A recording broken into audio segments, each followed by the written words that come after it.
സത്യം പറഞ്ഞാൽ നമ്മുടെ സീക്രട്ട് ഏജന്റ് സായി ബിഗ് ബോസിന് കൊടുത്തത് ഒരു ഒന്നൊന്നര പണി തന്നെയാണ്.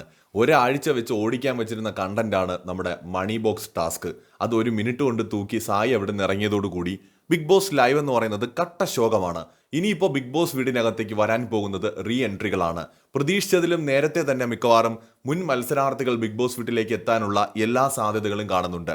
ഇപ്പോൾ കുട്ടിയും കോലും കളിയും പന്ത് കെട്ടിക്കളിയും ഒക്കെയാണ് ലൈവിൽ നടന്നുകൊണ്ടിരിക്കുന്നത്. ഇതൊക്കെ കണ്ട് കണ്ട് മടുത്തതായതുകൊണ്ട് ഞാൻ ലൈവ് തന്നെ കാണുന്നത് നിർത്തിയെന്ന് പ്രത്യേകം പറയണ്ടല്ലോ. അപ്പോൾ അതുകൊണ്ട് തന്നെ അടുത്ത ആഴ്ച പ്രതീക്ഷിച്ചിരുന്ന റീ എൻട്രികൾ ഈ ആഴ്ചയിൽ തന്നെ ഉണ്ടാകാനുള്ള സാധ്യതയുണ്ട്. അങ്ങനെയെങ്കിൽ ഒരു പ്രണയമണി തൂവൽ പൊഴിയും വർണ്ണമഴ പോലെ പാട്ടുകളൊക്കെ വരാനുള്ള സാധ്യതയും കാണുന്നുണ്ട്. എന്താണ് ഉദ്ദേശിച്ചതെന്ന് മനസ്സിലായി കാണുമെന്ന് തോന്നുന്നു.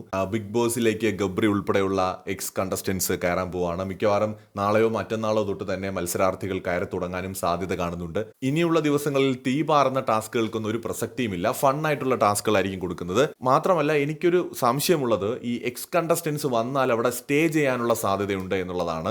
സാധാരണ വന്നു പോകുന്നത് പോലെ ചിലപ്പോൾ പോവില്ല. കുറച്ച് ദിവസം അവിടെ 2-3 ദിവസം അല്ലെങ്കിൽ ഒരു ഡേ എങ്കിലും ഒക്കെ നിൽക്കാൻ സാധ്യതയുണ്ട്. ഗബ്രി ഉൾപ്പെടെയുള്ള മത്സരാർത്ഥികൾ വന്നു കഴിഞ്ഞാൽ അത് സംഭവിക്കാം. പിന്നെ എല്ലാവരും ഒന്നിച്ച് വരുന്നതിന് പകരം സ്വാഭാവികമായിട്ട് രണ്ടുപേരൊക്കെ വെച്ച് വരാനും സാധ്യത കാണുന്നുണ്ട്. ആദ്യം പുറത്തായവരും ഒക്കെ ആയിട്ട് 2-3 പേര് വീതം വന്ന് കയറാനും ഒക്കെയുള്ള സാധ്യതകൾ കാണുന്നുണ്ട്. അതാണ് ഇപ്പോഴത്തെ ഒരു സാഹചര്യത്തിൽ. ഇത് 100% ഇങ്ങനെ ആകുമെന്നൊന്നും പറയാൻ പറ്റില്ല. അങ്ങനെ പോസിബിലിറ്റി കാണുന്നുണ്ട്. എന്തുകൊണ്ടെന്നാൽ ഇപ്പോൾ അവിടെ വേറെ കണ്ടന്റ് ഇല്ല. നമ്മൾ ലൈവ് കാണുന്ന നിങ്ങൾക്കൊക്കെ അറിയാമല്ലോ, ബിഗ് ബോസിനും ഇത് അറിയാം, കണ്ടന്റ് ഇല്ല. അപ്പോൾ അവരുടെ പ്ലാനിങ് സായി പെട്ടെന്ന് പെട്ടിയെടുത്തോടു കൂടി പോവുകയും ചെയ്തു. 2-3 ദിവസമെങ്കിലും അല്ലെങ്കിൽ ആ ഒരു കണ്ടന്റ് ഓടിയനെ. അപ്പോൾ എന്തായാലും ഇനിയിപ്പോൾ റീ എൻട്രികൾക്കായിട്ട് നമുക്ക് വെയിറ്റ് ചെയ്യാം. കൂടുതൽ ലൈവ് അപ്ഡേറ്റുകളുമായി വീണ്ടും കാണാം.